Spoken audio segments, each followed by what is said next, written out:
So we're going to turn our attention now to H536. That's an act relating to toxic heavy metals in baby food products. And Randall Query, I hope I've got your name correct, is our next witness. He is Director of Governmental Relations for the American Association for Laboratory Accreditation, and is here to tell us a little bit about how the procedures outlined in the bill to verify that baby food is free of the substances that we're concerned about, how that would be tested. Welcome. Well, thank you. Thank you for this opportunity and your time. Yes, you captured my name correctly. It's Randy Query. I'm with the American Association for Laboratory Accreditation, A2LA. We're a nonprofit accreditation body that currently accredits over 4,500 labs, 4,515 as of this morning, in all 50 states, and we act on a global basis as well. We have 6 organizations accredited in your state of Vermont, including the Vermont Department of Health Laboratory that tests food, commodities, and environmental samples. We're headquartered in Frederick, Maryland, and we also have an office in Boulder, Colorado. But we have technical experts that are located throughout the country that serve as our assessors or technical experts. We've been around close to 50 years. We started in 1979 providing laboratory accreditations. Our main mission is to accredit testing laboratories, and that's to the baseline standard ISO IEC 17025. That's an international standard written specifically for the testing and calibration laboratories. It covers quality management system requirements as well as technical. When conducting, we ourselves are also evaluated as an accreditation body to an international standard, and we go through peer evaluations on a 4-year cycle. So lab accreditation's on a 2-year cycle, but we go through what our customers have to go through with us. We do that on a 4-year cycle. When conducting testing for toxic metals, especially in products such as baby food, ensuring test results are critical to all parties involved. So it's crucial that the testing be conducted by a technically competent laboratory who has been accredited to ISO IEC 17025 by an accreditation body who is signatory to the Global Accreditation Cooperation Incorporated. So what that means is what I just told you, where we undergo a peer evaluation, we're recognized internationally. That's that cooperation, the Global Accreditation Cooperation Incorporated. And in the United States, there's roughly 9 accreditation bodies similar to us that maintain that recognition. At least 4 of those accreditation bodies have the expertise and ability to accredit testing laboratories that are conducting food testing. So to achieve ISO 17025 accreditation, the testing laboratories must maintain a quality management system. That's record keeping, training of staff, conducting internal audits and management reviews, and then and having a complaint handling system. But then they also must demonstrate their technical competence, and that's by showing our assessors the actual test. We observe them performing tests, how they handle the samples, through how they issue a test report. So the whole process. We evaluate their equipment to make sure that it's been well maintained, that it's been calibrated, and what other parameters are necessary. We evaluate their records to see what they're doing when we're not there on site, to see that they can demonstrate to us that they're operating at this accredited level throughout the time period. And we ensure that they have trained, experienced staff. So it's not a rubber stamp. The testing laboratories go through a 2 to 3 day assessment, depending on the size of their laboratory and the amount of tests they're running. So our assessors are a core part of this process because we take technical experts from the industry and from universities or from government entities. We train them. They already know the food testing requirements. They have a minimum of 10 years experience, but many of them have much more, closer to 20 or 30 years experience. They're chemists, microbiologists, depending on, the area of expertise. We match the assessors up with the scope of accreditation of the applicant lab to make sure we have a good technical match. We train the assessors on the ISO standards and on professional conduct of an assessment. You could have the world's best chemist, but if they don't know how to interact in a lab and have personal skills and know how to audit and evaluate things, it's not the greatest fit. So we ensure that they're thorough, that they have proper assessment skills, soft skills, and that they're efficient in conducting an assessment. They must pass a written exam. And after that, and they're signed off to do an assessment, we evaluate how they do. First by watching them perform an assessment, then watching them lead assessments. And then on a 3-year cycle, they get evaluated. So we put a lot of resources in ensuring that we have effective technical experts out there conducting the assessments. The laboratories, again, they have to demonstrate to us that they've implemented a quality system that meets ISO 17025, and they're operating to that level. And that also includes conducting proficiency tests, which is often offered to laboratories by industry to ensure they continue to meet specific testing parameters and how they are operating compared to other labs in the area for that type of testing. So they must participate in that to ensure to show their competence. I'll leave it at that. Specific to House Bill 536, I think it's well written, and it's very similar to what's passed in Virginia, Maryland, and California already. It's important that it lists the ISO 17025 standard, which you have done, because there's thousands of ISO standards out there. It's important to get the appropriate one listed. One item I would point out is on page 2, line 16.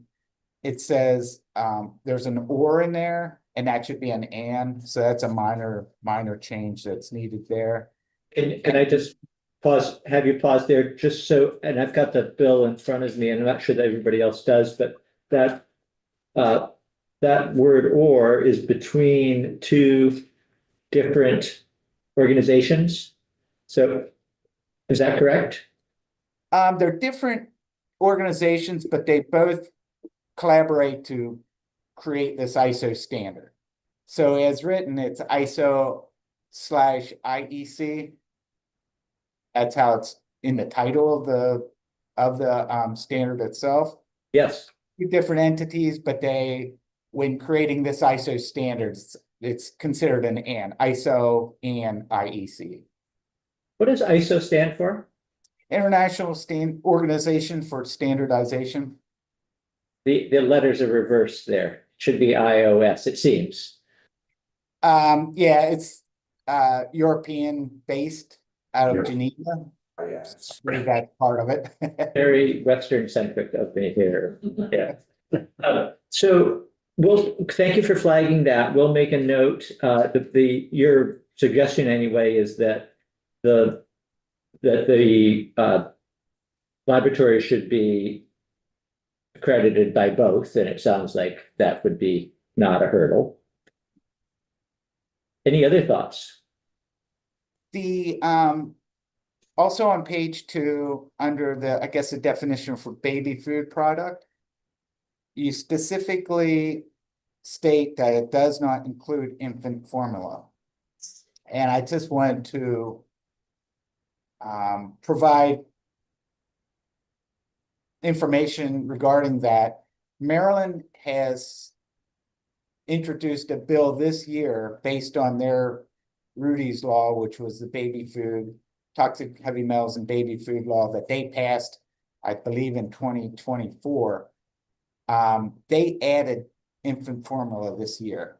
Now, it's still going through the legislative process, but I believe that may have something to do with a recent report issued by Consumer Reports that tested 44 different types of infant formula, and they found half of them had presence of contaminants in that, including heavy metals in some of them. So you may want to consider including infant formula under this bill, or at least consider more research towards that. Thank you. Representative Nelson had a question. Yeah, thank you, Mr. Query, for that. When I read this bill, the first thing I thought is the first food a baby may be exposed to is infant formula. And why this isn't in there, when I mentioned it to the bill presenter, who is a new mother, she went home and scoped out the formula she was using and threw it away and went and bought a different formula because it had been found to be tested positive for lead. So thank you for that. And I hope that in our committee, we take that up and write that into the bill, because I want to be the first to get that done. In terms of the laboratory ability to test for these metals, these heavy metals in infant formula, would that present any challenges? I don't think so. It's very similar matrix that as to what is baby food. So I would not think that there would be any lift there for the laboratories. Thank you. Yes. Representative Burke. I looked into what the definition of toxic heavy metals is, and aluminum is listed in some definitions, but the bill itself, I don't know if it listed aluminum as one of the metals to be tested. Is aluminum something that you regularly test for, or is that it seems to me that would be something we would want to make sure it's tested for as well in this. What's your take on that? Well, that's an interesting question. I think most of them include just 4 heavy metals specific to baby food. And I believe that's based on what the FDA has as guidance, the US Food and Drug Administration. And I think a lot of that's those targeted for arsenic, lead, and of course, right now, cadmium, I believe. Sorry, I'm forgetting that, the 4th one.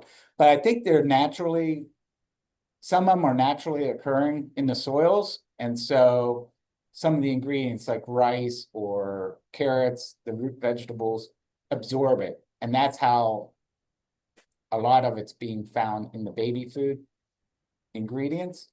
I'm not sure aluminum would fall into that. And then the other aspect is environmental contaminants. And so if there is a risk of aluminum showing up, then that certainly one would want to add that to the bill. But from the knowledge I've known from following this issue and what I've read at the FDA website, I don't believe aluminum has been a concern.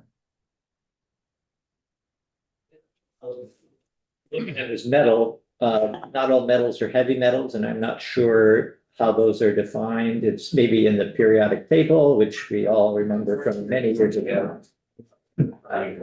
Aluminum, for somebody. All right, well, we'll take a look at that. Thank you. Representative O'Brien?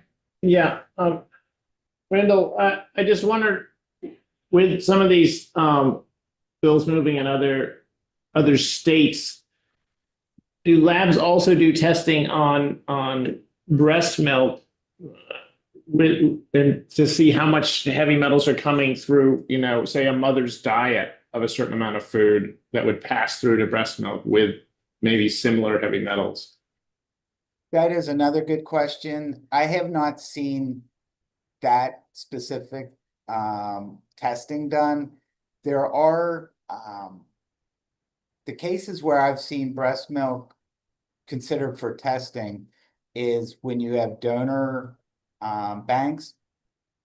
And they're testing more for contaminants in the milk from the donor, if, say, they're doing a diet or drug type issues or something Right. that. So I have not seen it specific to heavy metals. Thank you. Just regarding baby food, so the bills that have passed in other states, I wonder what the impact would be on the food chain to, as it relates to baby food, to have Vermont or any other state now add its name to the list of states that have passed a bill like this, since the companies are national in scope and they certainly might label differently depending on the state, but to the extent that they're already having to comply with laws in other states, how much of an impact would our passing the law as written affect manufacturers, in your opinion? I don't think it's a major impact as far as there are already companies that are meeting this that are major baby food manufacturers. So chances are, if you went to the grocery store today and went to the shelves, you would find a couple of the major brands that would have a QR code on it that would link it back to a test report. So those are nationwide brands. It, may impact a smaller producer regionally. Again, getting an accredited lab, there are food testing labs that already meet ISO 17025 that are testing heavy metals. So it wouldn't be a huge challenge for a manufacturer to reach out and be able to send samples to them. I think the bill says monthly samples that have to be sent to the proficient lab, a proficient laboratory. So I think it's relatively reasonable. Plus, when you consider the risk that you're looking at to the infants in Vermont. And I think you said that there are labs in Vermont, 6 labs in Vermont that could do this kind of testing. If there were a company based, a regional company or just a local company that needed to comply if we enacted this, there are laboratories nearby that could do the work. Well, to be clear on that, I mentioned that we accredit 6 laboratories in Vermont, but there are many different industries. They're not specific to food testing, other than currently the Department of Health food testing laboratory. Okay. All right. Other questions, Representative Nelson? Yeah, I have a couple. So how would we? So if we were to strike out where it says on page 2, line 3, baby food product does not include infant formula. If we were to strike that line out or right, does include infant formula. Infant formula would have the same type of testing as baby food, the more traditional baby foods. All right, and You're nodding for the record. Yes. Okay. and I should have wrote down my second Probably want to question. make that John. clear, though. I'm sorry to interrupt. You probably want to make that clear that it does include Yeah, infant formula.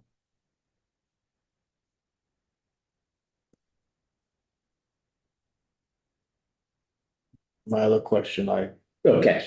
lost in space. Anybody on this side of the room have any questions? Okay. I don't think I did either. So anything else that you wanted to add while we have you? I think that covers it. Again, is Arsenic, cadmium, lead, and mercury. That's Okay, right, yeah. Arsenic, Yeah, I think that was the main issues, all in all, a great bill you have in place. Wish you continued success as you discern it. I will say, and I'll sort of pose this as a question, but I'm not really expecting you to be able to answer, but just wanted to put it out there that if there's, we would be happy to take testimony from a baby food manufacturer and perhaps so the question is, do you know of, do you have a contact, somebody who you might have encountered previously testifying in other states? And if you are able to assist with that, great. But I'm also just putting it out there, anybody listening might follow up too. Right, we have a couple that are accredited testing laboratories, that I could follow up with that information. I'm not sure they've testified for any of the other states. And I could also look to see who's testifying in Maryland on the existing bill to see if that would be helpful. That would be helpful. Thank you. For sure. All right. Good. Well, thank you for joining us this afternoon. All right, take care. Thank you.